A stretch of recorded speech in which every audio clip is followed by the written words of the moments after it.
어렸을 적 할머니와 함께 시골 뚝방길을 걸어 집으로 향하던 중 저 멀리서 트럭이 먼지를 일으키며 뚝방길을 달려오고 있었죠. 할머니는 귀한 손자가 혹여나 먼지라도 마실까, 트럭이 지나가 먼지가 다 가라앉을 때까지 정말 나약하고 굽은 등으로 손자를 가려주십니다. 정말 나약하고 한없이 작았던 할머니의 등이 그때는 그 무엇보다 거대하고 얼마나 믿음직스럽던지요.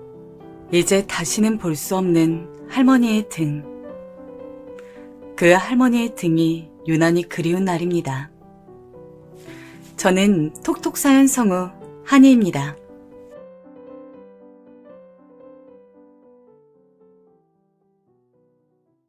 안녕하세요. 저는 얼마 전 파혼을 한 경험이 있는 이제 막 30살이 좀 넘은 여성입니다. 직업은 회사원이고 20평대 아파트에서 싱글라이프를 즐기고 있어요. 오늘은 제가 어떻게 하다가 파혼을 결심하게 되었는지 그 기구한 사연을 여러분에게 털어놓아 보려고 합니다.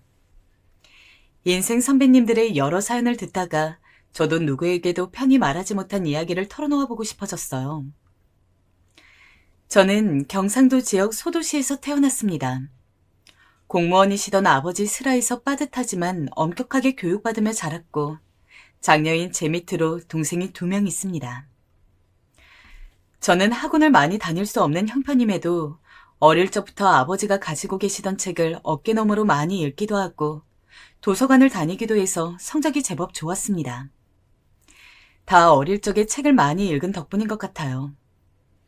그래서 소위 제가 고등학생 때 말하는 인서울대학에 붙어 서울로 상경하게 되었습니다. 제 나이 20살, 인생에서 가장 꽃다운 나이였죠. 부모님은 다 큰 딸을 타지에 보내는 게 마음에는 걸리셨지만 그래도 서울에 좋은 대학을 간다는데 보내줘야지 하시며 학교에서 걸어서 5분 거리에 있는 원룸을 전세로 얻어주셨습니다. 그렇게 시작한 대학 생활은 재미있었어요. 사실은 제가 사투리를 쓰다 보니 애들이 나를 무시하면 어쩌나 겁도 나고 긴장도 됐었는데 신입생 OT 가기 전날 얼마나 걱정을 했는지 모르겠어요. 과연 내가 깍쟁이라는 서울 애들과 잘 지낼 수 있을까? 그런 걱정이 머릿속을 계속 맴돌았습니다. 드디어 OT날 아침이 밝았어요. 저는 청자켓을 입고 선배들이 세우는 줄에 따라 2명씩 짝을 지어 고속버스를 탔습니다. 버스를 타고 가는 길에 제 옆에서 조용히 음악을 듣고 있는 여학생에게 인사를 했습니다. 그랬더니 그 애가 쑥스러워하며 자신은 부산에서 와서 사투리를 쓴다며 이해해달라고 웃는 것이 아니겠어요? 그래서 저는 너무 반가워 그 친구의 손을 잡고 흔들며 나도 경상도에서 왔다고 반갑다고 우리 말 편하게 하자며 신나게 수다를 떨었어요. 서울에서 처음 사귄 친구가 비슷한 지역 사람이라 한결 힘이 나고 든든했습니다. 그렇게 저는 대학에서 절친이 생기고 그 친구와 서울 생활을 재미있게 보냈습니다.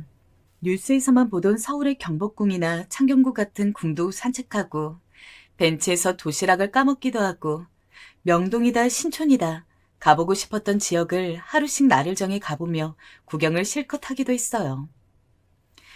연이라는 이름을 가진 이 친구는 피부가 무척 희고 긴 머리가 찰랑거리는 여성스러운 외모의 친구였는데 그래서인지 남자에게 인기도 많았습니다. 자연스럽게 이 친구와 어울리다 보니 저도 남자친구들과 어울리게 되었는데 여중 여고만 나왔던 터라 처음에는 남자들과 이야기를 하는 것이 어색하고 영 맞지 않는 것 같았지만 그냥 사람으로 생각하고 편하게 말하면 된다는 연희의 이야기를 듣고 나니 마음이 편해지는 것 같았습니다. 그러다 저는 연희와 단체 소개팅을 하게 되었어요. 말이 소개팅이지 여행 같은 형식으로 여러 명이 1박 2일 펜션에 모여 지내면서 함께 고기를 구워 먹고 수영도 하고 즐겁게 이야기를 나누며 나에게 맞는 사람을 찾아도 되고 그냥 놀아도 되는 자리였어요. 그동안은 소개팅이다 하면 나가서 파스타나 피자를 먹으며 잘 차려입고 상대방을 만나는 그런 만남들을 주로 가져왔기 때문에 연희와 저는 그런 자리가 굉장히 신선하고 재미있게 다가왔습니다. 그런데 펜션에 온 남자들 중에 처음으로 유독 제 눈에 들어온 사람이 있었어요. 그 사람은 평균 정도의 키에 깔끔한 카키색 니트에 베이지색 면바지를 입고 하얀 운동화를 신고 있었는데 제가 사고 싶었던 브랜드 한정판 운동화였습니다. 디자인이 조금 난해하다는 평을 받는 그 신발을 실물로 보는 건 저도 처음이었어요.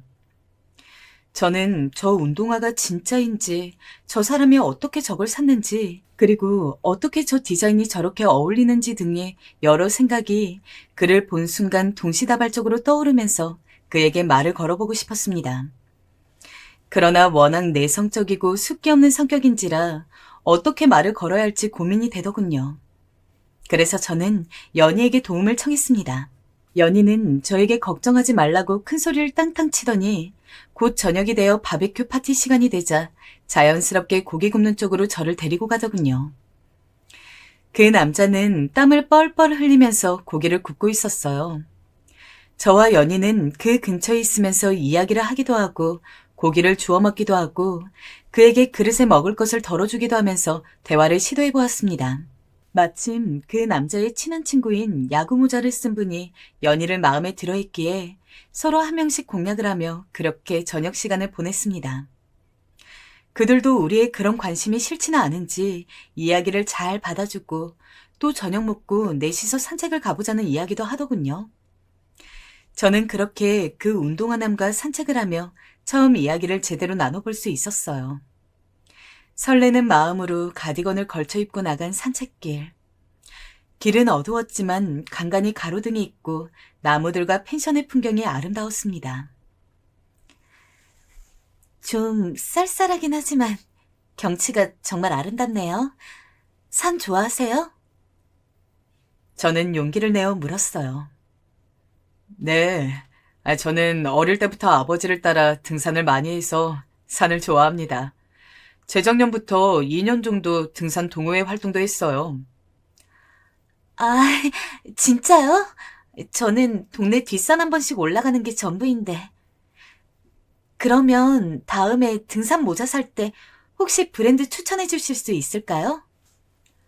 아, 등산 모자 사시게요? 어떤 디자인이 필요하세요? 땀 흡수 잘 되는 거? 아님, 햇빛 잘 가려주는 거요? 저는 그분과 등산 이야기를 하며 친해졌어요. 실제로 산을 타는 걸 좋아하기도 했고 같이 취미 활동을 할 사람이 없어 적적하기도 했는데 마침 이분이 등산을 좋아하신다니 반가웠습니다. 우리는 그렇게 다음 주 일요일에 함께 도봉산에서 만나자는 약속을 하고 헤어졌어요. 연희에게 펜션 여행에서 돌아오고 난 후 사실 그분과 이번 일요일에 도봉산으로 등산을 가기로 했다고 하자 연희는 저에게 잘 되었다며 자신과 그 야구 모자를 썼던 분도 데이트를 하기로 했다고 4명이서 같이 등산을 가보면 어떻겠냐고 등산을 마치고 내려오는 길에 화전에 동동주를 먹자고 신나하더군요. 그렇게 우리 4명은 더블 데이트를 종종 하는 사이가 되었습니다.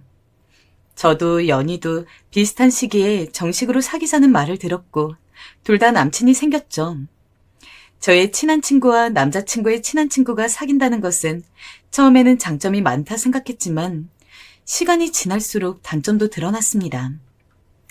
둘만 오붓하게 뭘 하기가 괜히 친구에게 눈치가 보이기도 하고 또 한 커플이 다투게 되면 서로 자기 친구 편을 들다 보니 싸움이 번져 결국 우리까지 싸우게 되는 일이 허다했어요. 그래서 넷이서 놀러 다닐 때는 세상 행복하고 좋았습니다. 지금 생각해봐도 정말 좋았던 시절인 것 같아요. 넷이서 카메라를 들고 경주로 벚꽃 여행을 떠났던 기억, 그리고 계곡 놀러가서 옷을 적시며 넷이서 물장구를 치고 놀다가 근처 식당에서 삼겹살을 구워 먹었던 기억. 그런 추억들이 우리 넷의 가슴에 쌓여갔습니다. 그러던 중 연희가 어느 날 저에게 할 말이 있다며 커피숍에서 따로 보자고 하더군요. 남친이 생긴 이후에는 따로 만난 적이 많지 않았는데 어쩐 일인가 하고 저는 약속 장소로 갔습니다. 연희는 그 좋아하는 아이스 바닐라 라떼를 앞에 놓고도 한 모금도 마시지 않고 계속 우물쭈물대는 것이었어요. 왜? 무슨 할 말 있어? 오늘 바닐라 라떼 안 먹고 싶어? 너 맨날 그거 시켜서 내가 미리 시켜놓은 건데. 오늘 이상하네. 왜 그래? 그게 아니라 나 당분간 커피는 못 마실 것 같아. 응? 왜? 위험이래 또? 아니, 나 임신 5주래. 뭐라고? 그랬습니다. 연희는 남친의 아기를 가진 거였어요. 연희는 남친과도 상의했다며 곧 결혼 준비를 하고 한 몇 개월 내에 최대한 빨리 결혼을 할 생각이라고 하더군요. 저는 너무 급전개에 어안이 벙벙했지만 진심으로 연희를 축하했습니다. 그렇게 연희는 결혼 준비를 하고 배가 살짝 부른 상태로 결혼을 했어요. 저는 친구의 행복을 진심으로 빌었습니다. 이상하게도 결혼식 당일에 배를 살짝 가리는 스타일의 드레스를 입고 환하게 웃는 연희를 보는데 제가 눈물이 났습니다. 대학 가서 처음 사귄 제 친구이기에 누구보다 행복하기를 빌고 또 빌었던 것 같아요. 그렇게 연희는 다니던 대학도 졸업을 하지 못하고 아기의 엄마가 되었습니다. 저에게 연희는 일단 아기가 좀 크고 나면 1년 남은 대학 과정을 마치고 취직할 거라며 걱정 말라고 했어요. 자신은 무슨 일이 있어도 학업을 포기할 생각이 없다고요. 그렇게 저는 연희와 함께하던 대학 생활을 이제 다른 친구들과 함께하면서 아기를 보러 한 번씩 연희네 집에 들르기도 하고 남친과 연희 남편과 다 같이 술자리를 가끔 가지기도 하면서 남은 대학 생활을 이어갔습니다. 연희가 아기를 낳고 키우는 과정은 정말 힘들어 보였어요. 아기는 30분에 한 번씩 분유나 모유를 먹어야 했고 연희는 잠을 못 자고 힘들어했죠. 저는 일주일에 하루 정도 연희네 집에 가서 낮잠이라도 자라고 하면서 아기를 돌봐주었습니다. 그런데 그렇게 제가 아기를 봐주고 있던 어느 수요일 오후였어요. 연희는 지쳐서 자고 있고 저는 아기를 안고 분유를 주고 있었는데 띠리릭 하면서 현관문 비밀번호 누르는 소리가 들렸습니다. 누구세요? 아니, 그러는 아가씨는 누구예요? 여긴 우리 아들 집인데. 안녕하세요. 저는 연희 친구인데요. 연희는 지금 방에서 자고 며느라, 예, 나왔다. 세상에 연희의 시어머니라는 분, 그러니까 저도 잘 아는 연희 남편의 엄마라는 분은 연희가 자고 있다고 분명히 말했는데도 방문을 활짝 열며 큰 목소리로 연희를 깨우는 거였습니다. 연희는 깜짝 놀라서 벌떡 일어나더니 어머니 오셨어요? 연락을 주고 오시지. 하며 어두운 표정으로 말끝을 흐르는 것이었습니다. 어머니는 저를 흘끔 보시더니 이제 친구까지 불러서 너는 쉬고 애기는 남에게 맡기고 그러냐? 요새 젊은 애들이란 하면서 제가 있는 앞에서 대놓고 연희에게 핀잔을 주는 것이 아니겠어요? 저는 너무 당황해서 오늘은 그냥 근처에 일이 있어 왔다가 친구가 보고 싶어 들른 거라고 저는 이만 가보겠다고 하고 연희와 연희 시어머니를 집안에 남겨두고 허둥지둥 자리를 나섰습니다. 저는 사람 좋은 줄 알았던 오빠의 어머니가 저렇게 배려 없고 막무가내인 분이라니 정말 알 수 없다고 생각하면서 그날 집으로 가는 길에 연희의 전화를 받았어요. 연희는 울고 있었습니다. 제가 아기를 보고 있었다고 시어머니가 화를 내셔서 남편과 시어머니하고 언쟁이 있었다고 하면서 연희는 자기는 이제 낮잠 몇 시간도 편히 못 잘 팔자인 것 같다고 남편이 언제든 편하게 오시라고 비번을 알려주는 바람에 시어머니가 시도 때도 없이 와서 죽치고 있다고 미치겠다고 하는 거였어요. 저는 화가 났습니다. 멀쩡히 좋은 대학 잘 다니고 있던 애를 애기 엄마로 만들고 공부도 못하게 했으면 책임을 져야지. 이런 식으로 자신은 그대로 대학을 다니면서 제 친구만 고생시키는 그 오빠가 마음에 들지 않았죠. 그래서 제 남친에게 요즘 연희 남편은 어떻게 지내냐고 했더니 글쎄 그 오빠는 자신의 생활 변화는 아무것도 없이 평소와 다름없이 잘 지낸다는 거였어요. 집이 지방이라 연희는 친정의 도움도 받지 못하고 친구들이 대학 생활을 즐기는 나이에 애 기저귀나 갈고 있는데 말이에요. 저는 남친에게 연희는 기저귀나 갈고 애기 보느라 쩔쩔매면서 아무것도 못하고 있는데 그 오빠는 진짜 이기적이다. 라고 말했습니다. 남친은 그게 무슨 소리야. 걔도 대학 다니느라 힘들어. 하며 저를 쳐다보더군요. 저는 네가 말하는 힘든 건 힘든 게 아니야. 하며 화를 내고 오늘은 네 친구 편드는 너도 꼴 보기 싫으니 그냥 가버리라고 말하고 자리를 박차고 일어섰습니다. 연희가 힘들어하는 것이 마치 제 일인 양 너무너무 화가 나더군요. 그리고 마음속에 있던 결혼에 대한 두려움들이 뭔가 구체적으로 제 눈앞에 펼쳐지는 느낌도 들었습니다. 결혼하면 시어머니가 수시로 집 비밀번호를 누르고 들이닥쳐도 다 참아야만 하는구나. 그런 부조리하게 느껴지는 일들을 견디는 것이 결혼이구나. 그런 생각에 저는 못 견디게 우울했습니다. 지금 생각해보면 친구의 일이었는데 왜 그렇게 이입이 됐는지 모르겠어요. 그런데 그때는 정말 연희의 삶이 마치 제 삶인 것만 같고 그 친구가 그 오빠와 사는 모습이 제 미래가 될 것만 같았습니다. 흔히들 왜 유유상종이라고 하잖아요. 절친한 친구끼리 사고방식이나 사는 모습도 비슷할 것만 같다는 생각을 한 것 같습니다. 제가 그렇게 하루하루 짜증을 내자 남친은 대체 내가 왜 그러는지 모르겠다는 생각이 드는지 요즘 왜 그러냐고 캐묻더군요. 저는 제 생각을 솔직하게 남친에게 말했습니다. 친구는 유유상종이라고 하는데 연희 사는 꼴을 보니 결혼하면 너도 나를 그렇게 고생시킬 것 같다고 하니 남친은 그 친구와 나는 사는 게 다르고 우리는 상황도 다른데 왜 그렇게 생각하냐며 손을 잡고 저를 달래주었습니다. 그리고 친구네는 연희도 대학을 졸업하지 못했고 그 친구 역시 지금 졸업을 앞두고 바빠서 그렇지 친구가 취직을 하고 나면 상황이 좋아질 것이라고 지금은 시댁 돈에 의지해서 살아가고 있으니 친구 어머니가 그러셔도 참을 수밖에 없다고 말했어요.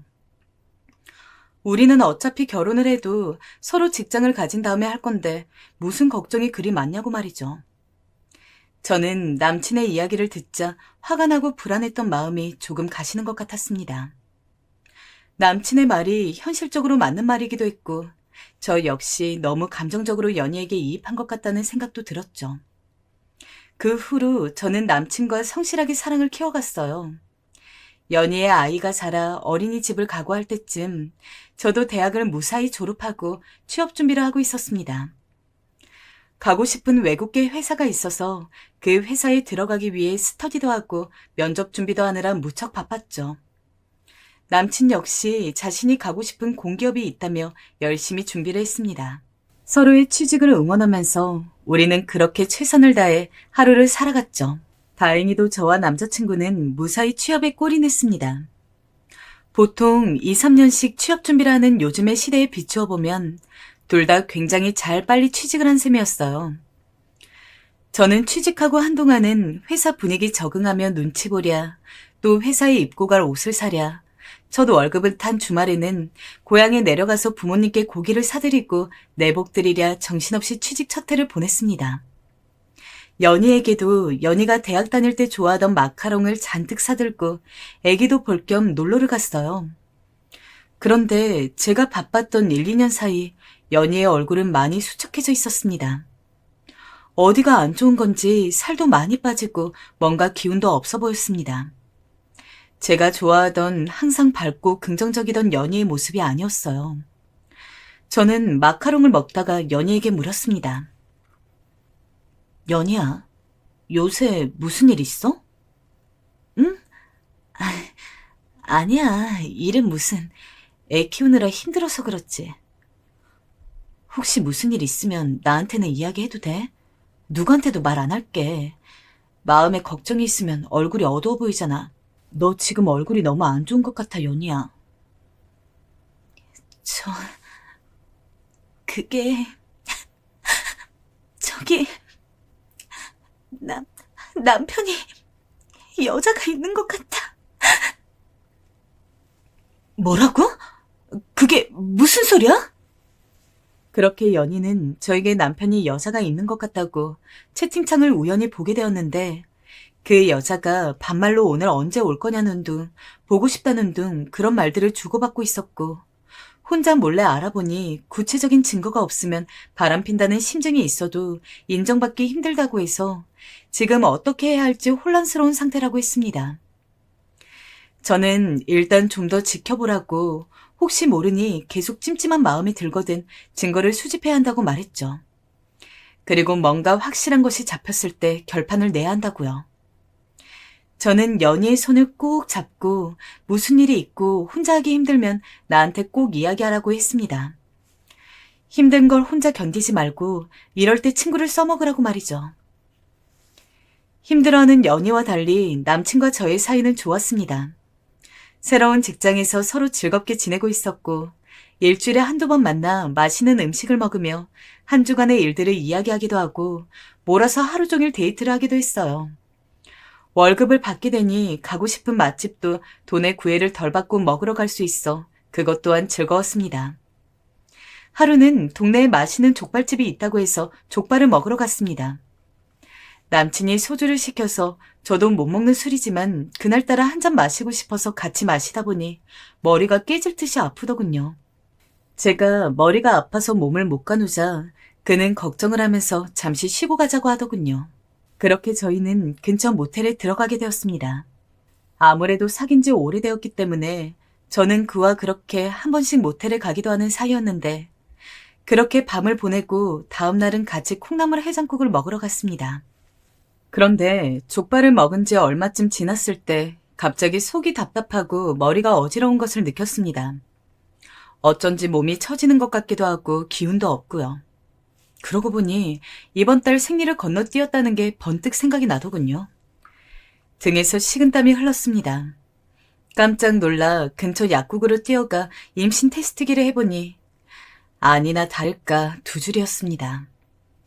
저는 어떻게 해야 할지 갈팡질팡하다가 일단 근처 산부인과로 달려갔어요.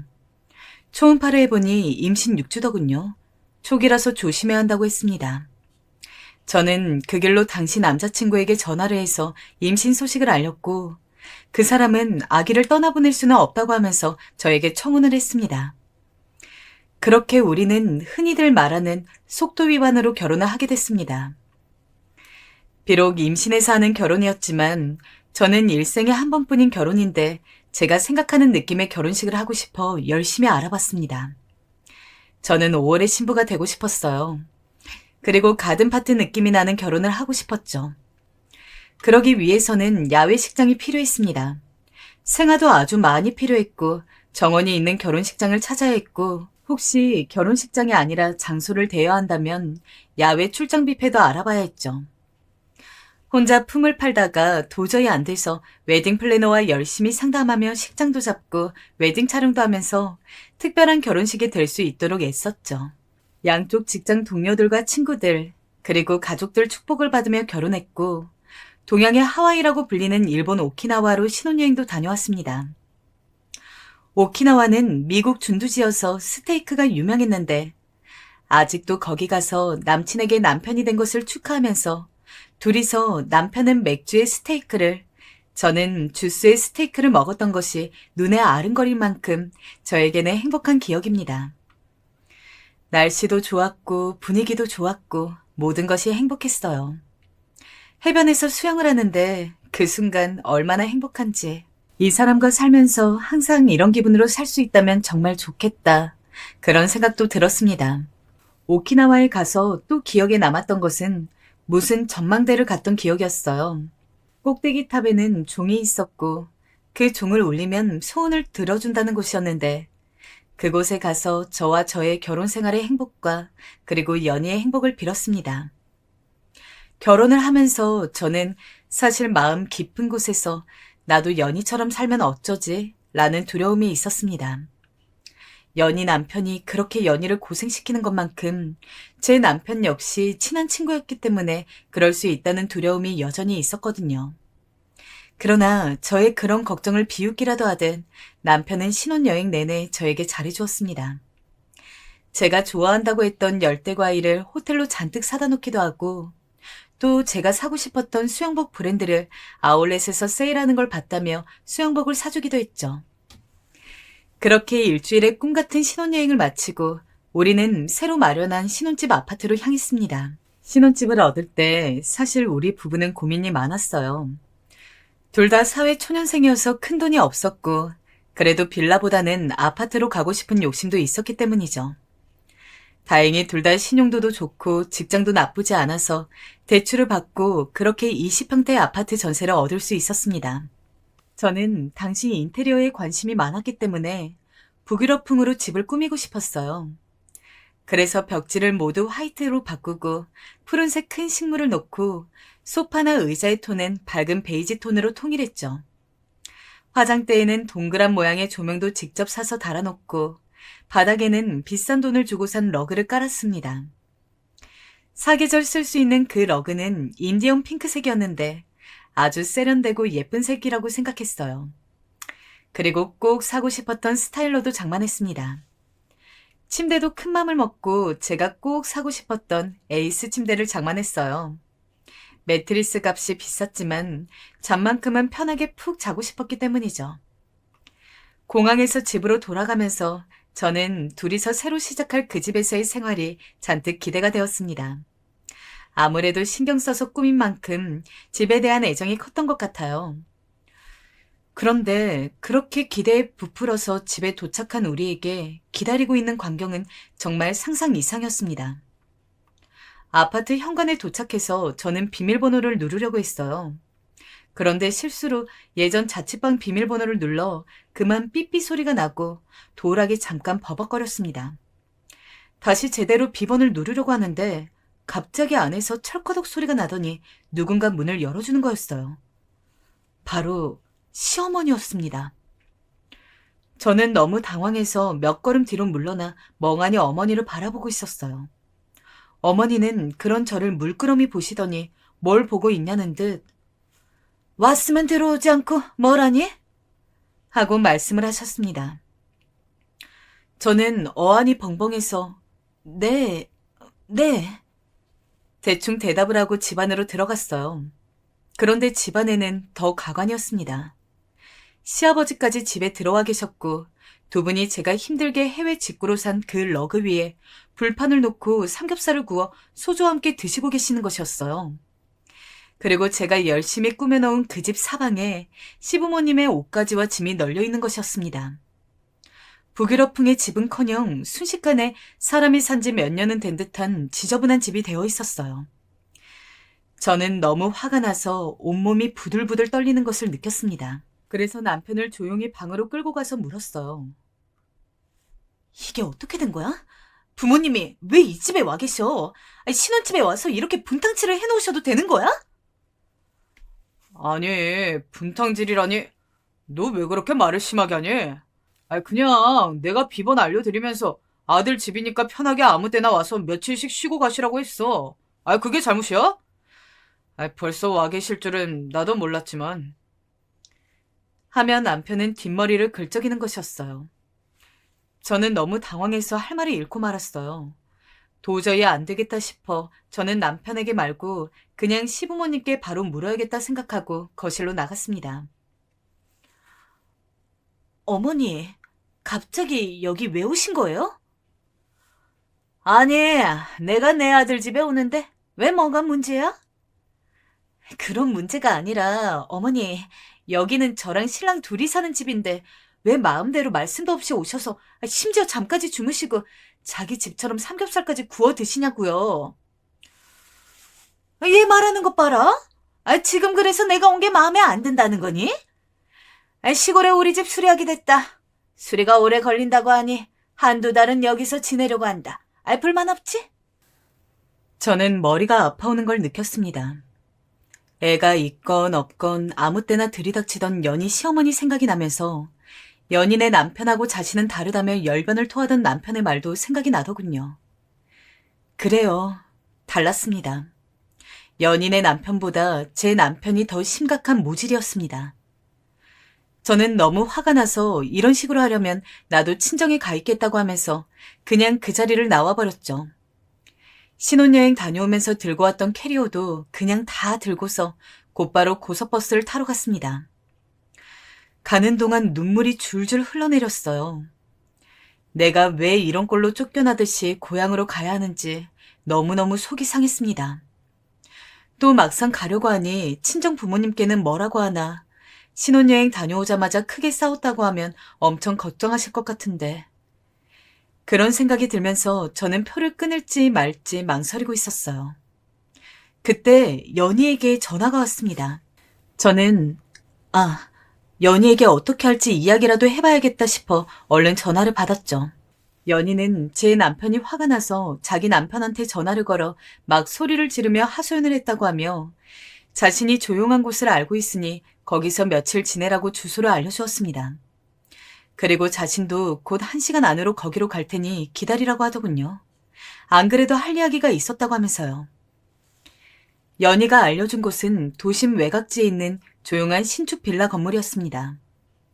저는 이런 곳을 연희가 어떻게 알았으며 내가 여기 있어도 되는 곳인지 걱정도 되고 궁금하기도 했어요.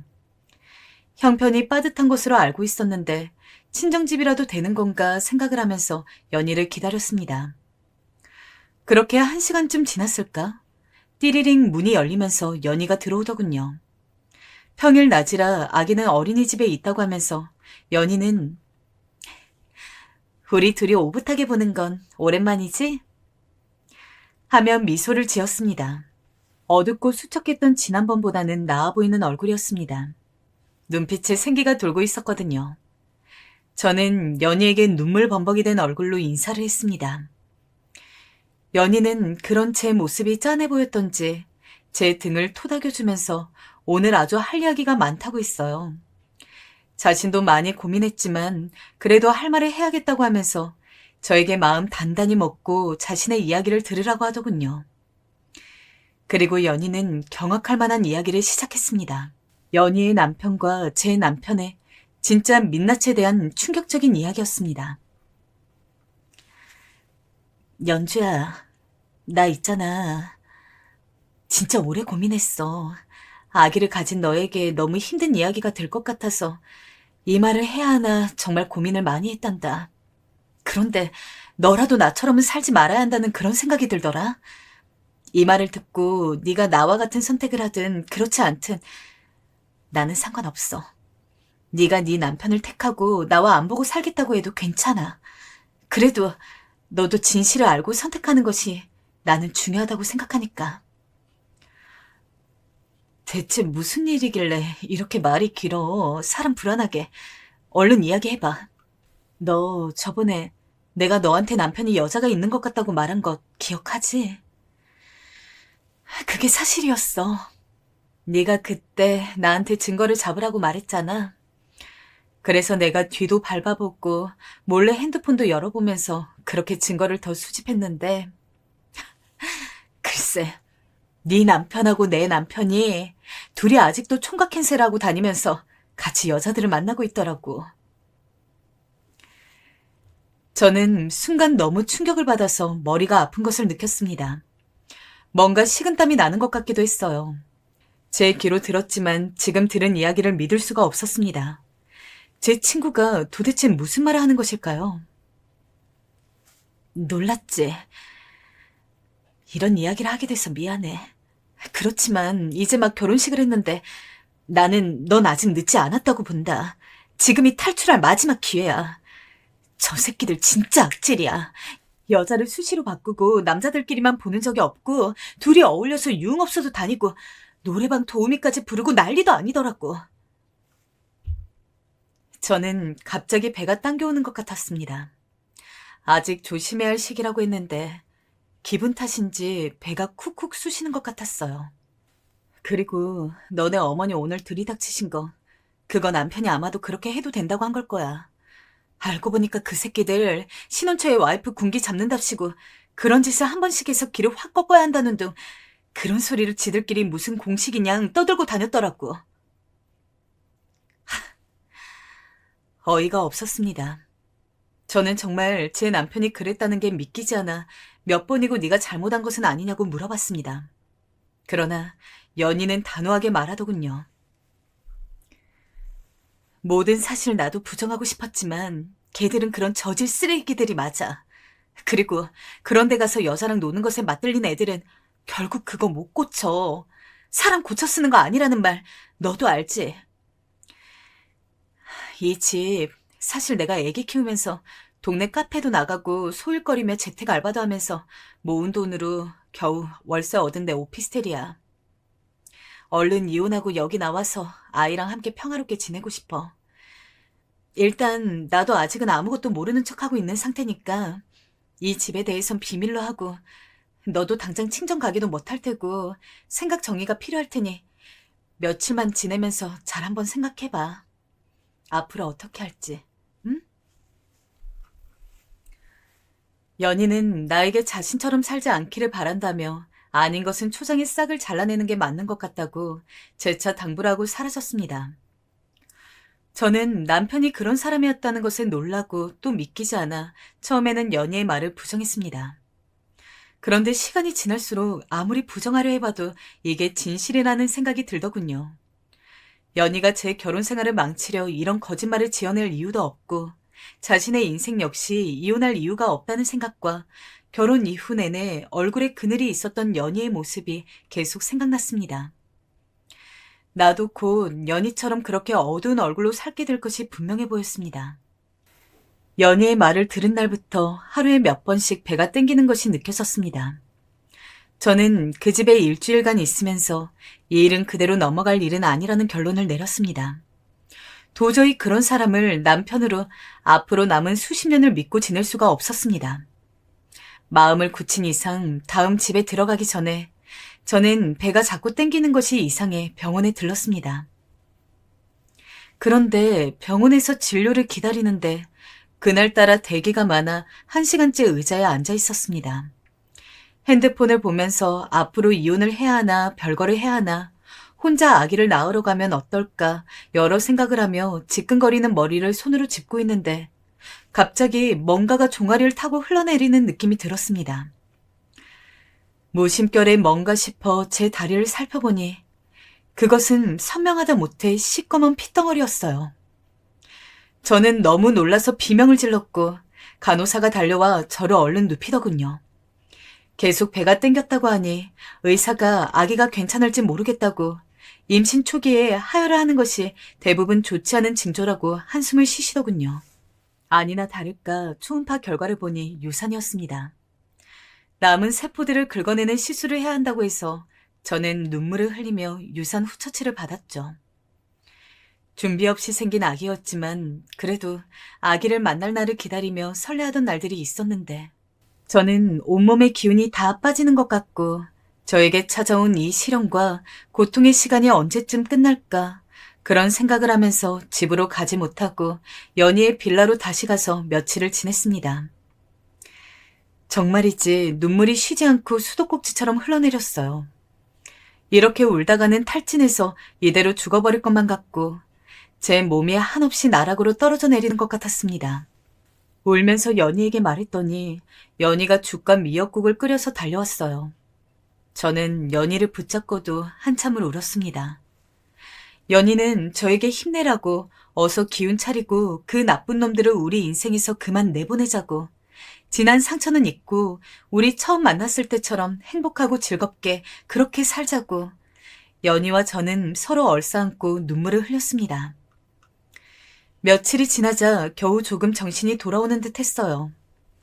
이렇게 저렇게 고민한 끝에 이런 상황을 친정에도 차마 말할 수가 없어 모든 상황을 정리되고 나서 말하기로 결심하고 저는 비장한 각오를 하고 신혼집으로 향했습니다. 현관문 앞에서 다시 한번 마음을 다지고 비번을 치고 집에 들어가자 집골은 더 가관이 됐더군요. 저는 이제 어차피 정이 떨어져 제가 살 집도 아니었기에 이제 눈에 거슬리지도 않았습니다. 저는 시부모님께 인사를 하는 둥 마는 둥 하고 들어가서 남편부터 찾았습니다. 자기야 왔어? 친정 다녀온 거지? 이제 화는 좀 풀린 건가? 남편은 아직도 사태 파악이 안 된 건지 시어머니와 과일을 먹고 있더군요. 저는 과일을 아삭아삭 맛있게 먹는 남편을 보며 말했습니다. 며칠 푹 쉬었더니 생각 정리가 되더라고. 자기야, 우리 그냥 엄마 아빠랑 이렇게 같이 살자. 시골집 그냥 수리 천천히 하고 며칠 있어 보니까 엄마가 밥도 잘 차려주고 너무 좋은데? 이제 화 풀린 거지? 야, 이 벌레 같은 새끼야. 난 너 같은 벌레하고는 이제 같이 못 사니까 당장 파혼해. 저는 힘껏 소리를 질렀습니다. 뭐라고? 지금 너 뭐라고 했어? 미친 거 아니야? 남편은 갑자기 얼굴이 울그락불그락 하더니 저에게 같이 소리를 지르기 시작하더군요. 저는 한마디도 지지 않고 말했습니다. 네가 지금 무슨 기선제압을 하는지는 내가 모르겠는데 나 이제 무서운 거 없거든? 네가 여자 만나고 다니고 했던 증거 내가 다 들고 있어. 아무것도 모르는 줄 알았지? 어디서 그렇게 딴짓하면서 나랑 결혼을 해? 뱃속에 아기도 이제 없으니까 난 더 이상 너하고 한시도 같이 못 있겠다. 혼인신고 안 했으니까 그만 파혼하고 전세금 딱 반으로 잘라서 입금하고 이 집은 너희 부모님하고 즐겁게 살든지 말든지 알아서 해. 전세금 절반 내 계좌로 한 달 안에 안 보내면 내가 가지고 있는 증거들로 이혼소송 진행할 거니까 그렇게 알아. 말을 마친 저는 당장 필요한 재짐을 다 싸서 그냥 집을 나와버렸습니다. 남편은 멍하니 그 자리에 서 있었고 시모와 시부 역시 영문을 몰라 우두커니 서 계시더군요. 저는 이제 저 벌레 같은 인간하고 엮이지 않아도 된다는 것에 홀가분했습니다. 그렇게 저는 겨우 지옥문 앞에서 제 삶을 지켜내고 다시 저를 찾을 수 있었죠. 비록 그 과정에서 제 아기가 하늘나라로 떠나게 되었지만 말이죠. 전 남편은 한동안 문자를 보내고 전화로 저를 회유하려고 숱하게 시도를 했습니다. 정말이지 징그럽게 달라붙더군요. 그래서 제가 알고 있는 여자들과 놀았던 증거들을 한두 개 폰으로 보내주면서 내가 소송을 제기하면 어떻게 되는지, 회사에 이 사진들을 뿌리면 네가 어떤 망신을 겪게 될지 잘 생각해보라고 했습니다. 그리고 한 달 안에 전세금 보내지 않으면 말한 대로 진행하겠다고 재차 경고를 했죠. 아기를 잃은 일에 대해서는 우리 둘의 아기였기 때문에 정확하게 말해주었습니다. 네가 어떤 인간인지 알게 되고 나서 충격적으로 하혈을 하고 유산을 해버렸다고. 남편은 그 말을 듣더니 할 말이 없는지 아무 말도 없이 전화를 끊더군요. 그리고 한 달이 다 되어가던 시점에 전세금의 절반을 제 계좌로 보내왔습니다. 그렇게 저는 혼인신고를 안 한 상태에서 결국 파혼을 하게 되었죠. 지금도 그때 일을 생각하면 마음이 쓰리고 아픕니다. 마치 상처가 낫지 않고 골마서 속에 그대로 있는 것 같은 느낌이죠. 저는 한동안 파혼 사실을 친정에도 말하지 못하고 끙끙 앓았습니다. 나중에 사실을 알게 된 친정에서는 어떻게 그런 큰일을 너 혼자 다 감당했냐고 하시며 가슴을 치시더군요.